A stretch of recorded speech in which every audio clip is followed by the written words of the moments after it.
Why do we do the things we do? It's one of those big questions.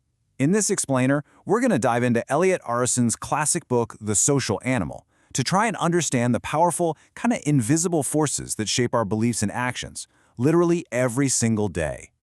So let me start by asking you something. Have you ever been in a group, you've got your opinion, you feel pretty strongly about it, and then you just kind of change it to go with the flow? Or maybe you just clam up, right? You keep your real thoughts to yourself. If you have, you are definitely not alone. The book gives us this great example of a college student named Sam. He's watching a political candidate on TV and he's thinking, hey, this guy's sincere. I like him. But then his buddies walk in and one by one they start trashing the candidate, calling him a total phony. All of a sudden, Sam feels, confused and distressed, and he finds himself mumbling along, completely backtracking on his own opinion. So what on earth just happened there? Well, what happened to Sam wasn't some random thing. He was being pulled by an invisible, but unbelievably powerful force. A force that's working on all of us all the time. And it has a name: social influence. This is the engine behind so much of what we do. It's why Sam suddenly changed his mind about that politician. It's why a little kid might completely ignore a toy drum until their friend starts playing with it, and then suddenly it's the coolest toy in the room. It's this common thread that runs through almost everything. But here's the thing. Social influence can do a lot more than just make us change our minds. Under the right, or maybe wrong, circumstances, it can push seemingly ordinary people to do things that, from the outside looking in, seem completely crazy. And that brings us to what Aronson calls his first law, which is really the theme for our entire discussion here. It suggests that instead of jumping to label people as crazy or evil, it's way more useful to look at the situation they were in, to try and understand the social pressures that were working on them. And honestly, that is a huge shift in perspective. So just how powerful can these situations be? Well, let's look at two of the most famous and, frankly, most shocking experiments in the history of psychology. They really bring this point home. All right, first up, we have Solomon Asch's experiment on conformity. The setup was so simple. A volunteer walks into a room with a bunch of other people, or so they think, and they're all shown a set of lines. The task? Just say which of the 3 lines on the right is the same length as the line on the left. Easy, right? I mean, look at it. The answer is obviously B. It's not a trick question, but here's the twist. Everyone else in the room is an actor, and they've all been told to give the wrong answer. One by one, they all say, with total confidence, the answer is A. And now it's your turn. What do? Do you trust what your own eyes are telling you, or do you go along with the group? The results were pretty mind-blowing. About 3/4 of the real participants conformed at least once. But when you look at all the answers given across the entire experiment, people went along with the group's clearly wrong answer an average of 35% of the time. And get this, there was no prize for conforming, no punishment for being different, just a quiet pressure of the group.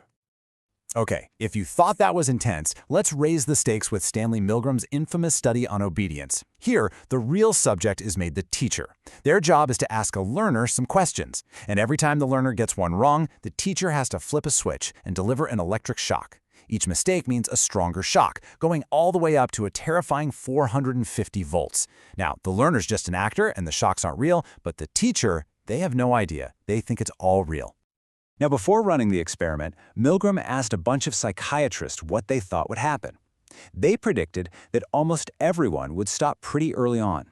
They said that less than 1%, only the most disturbed individuals, would go all the way to that final 450-volt shock. So what's your guess? What percentage of regular, everyday people do you think went all the way? Over 62%. Let that sink in for a second. The vast majority of people, just ordinary folks, kept flipping those switches all the way to the end, even while the learner was screaming, complaining about a heart condition, and then, eventually, just falling silent. It's a chilling demonstration of how powerful a situation can be.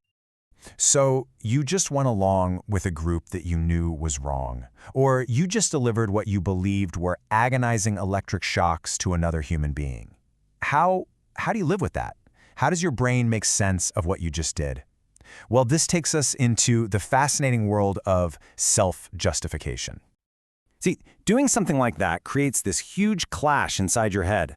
On one side, you have this core belief, I'm a good, decent person. But on the other side, you have the cold, hard fact of your action. I just followed an order and hurt somebody. Those two things just don't add up. And that state of mental tension has a name: cognitive dissonance. It's this deeply uncomfortable feeling, like a mental itch you can't scratch. And just like being hungry or thirsty, we are incredibly motivated to get rid of it, to make that tension go away, so we can feel like everything makes sense again. The book uses a classic example we can probably all understand. A person who smokes knows that smoking causes cancer. That creates a ton of dissonance. So what do?